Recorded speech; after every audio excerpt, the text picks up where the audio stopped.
Greetings once again, my sports to the bone people.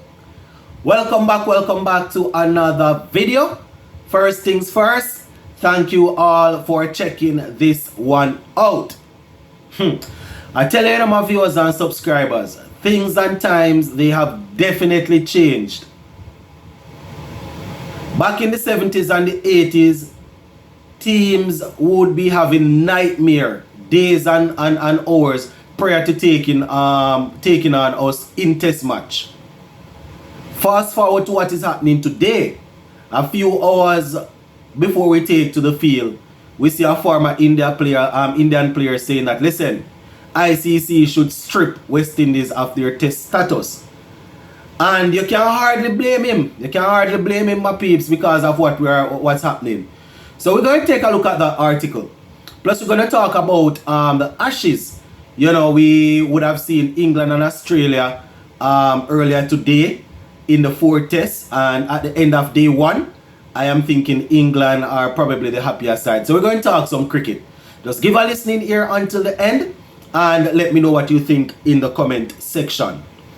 Alright, so kicking this one off, taking this one from the Sportsmax website. The headline says, former Indian batsman calls for West Indies to be stripped of test status.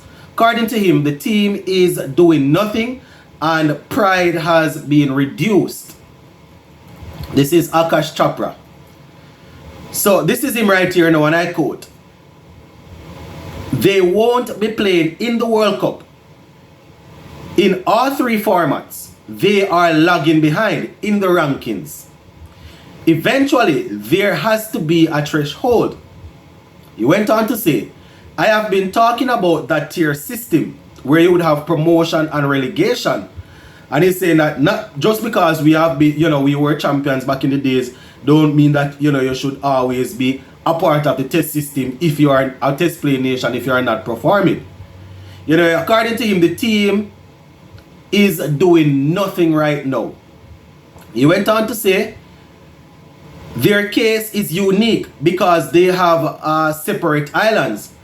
Their pitches are so slow. You saw it in Dominica and you will see it in Port of Spain. As well, it's not a bad idea. Maybe the island teams might play with more pride.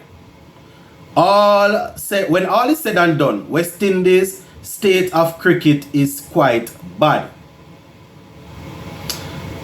He went on to say the 5 fingers are split and everyone is thinking about themselves. Be it Jamaica, Barbados, Antigua or Guyana, there is hardly any coordination. According to him, during their prime, Clive Lloyd kept them together. This team needs leadership because it's a scattered side. Every island nation has their own anthem. As it is, things were difficult, and when players became T20 journeymen, the pride in playing for West Indies has been reduced. So that is what he's saying. The pride is no longer there because people can now travel and play T20 cricket and make their money, so they are not worried about representing the nation, representing the Caribbean on a high level. As it relates to West Indies getting stripped of their test status, I don't think we are there yet. But if we continue in this vein, we are probably going to get there soon. The thing is, I don't know if we have any business playing test cricket against India right now. I mean, probably that is even too harsh because we beat England the other day. You understand? But when you go up against teams like the India and the Australia and the South Africa, we are definitely found out. So I think it's probably a case of us, it should be a case of us not really playing against these top teams right now because we are not there. We are not there. And as where people continues to say that we need to take a 2 years break from cricket, and I personally can't see how that would help. Because as of now, one of the main problems that we have is that enough cricket is not being played.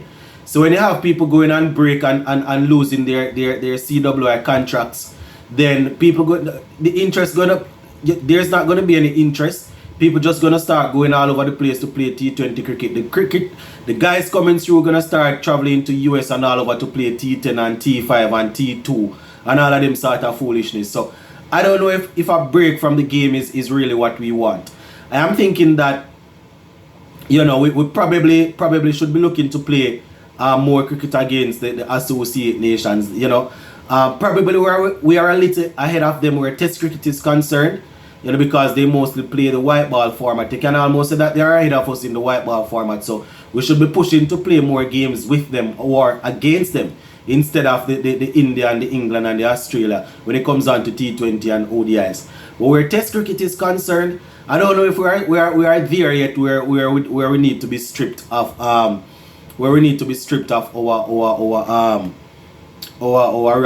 our Test rankings.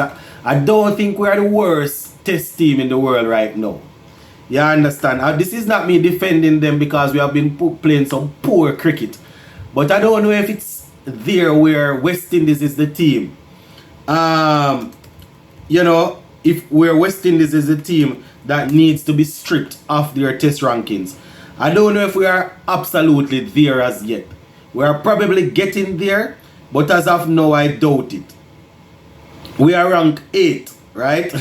We are ranked number 8. I mean, all the top teams that you would want to be above, you know, they're above us. So only Bangladesh and Zimbabwe are actually behind us. So I don't know how we would skip those two teams and strip us, you know. But anyways, let me know what you all think about what Mr. Akash Chopra is saying about the team there. Moving on to two teams that are doing well. Talking about Australia and England. England ranked number 3 and Australia, you know, they are ranked number 2. India that we are playing now, they are ranked number 1. So I don't know what you would expect when you have a number 1 team playing a number 8 ranked team. So England and Australia got their Ashes, the 4th game up and running. And at the end of the day's play, Australia, they finished off on 299 for 8. You know, some sort of recovery there because they lost a couple of wickets early. You know, David Warner, he looked busy. He survived the Stuart Broad onslaught, you understand, early up. And he eventually made 32 before he was dismissed by Chris Wokes, nicking off to 1 outside the half stump. Usman Khawaja made 3. Marnus Lamashane got his first half century off the tour, getting 51. Steve Smith was then LBW for 41 to Mark Wood. Mitchell Marsh getting another good start, you know, getting 51. And Cameron Green 16, Alex Carey 20. Not out, we have Mitchell Stark on 23 and Pat Cummins on 1. So 299 for 8 in 83 overs. In terms of the bowling for England, Jimmy and Stuart Broad, he has moved past 600. Well, he's now in the bracket of 600. So he took 2 for 68. Chris Wokes 4 for 52. Mark Wood 1 for 60 and Moeen Ali 1 for 65. So those are the main contributors so far as the 4th test is up and running. Definitely going to be interesting to see how day 2 goes. As we know, Pat Cummins can hold his bat. Mitchell Stark is still there on 23, who is a good batsman when he wants to be. So, you know, let us see if Australia will be able to push this total close to 350 or somewhere thereabouts. So that is it for this one, my peeps. We're going to leave it right there until we touch base again. Big up.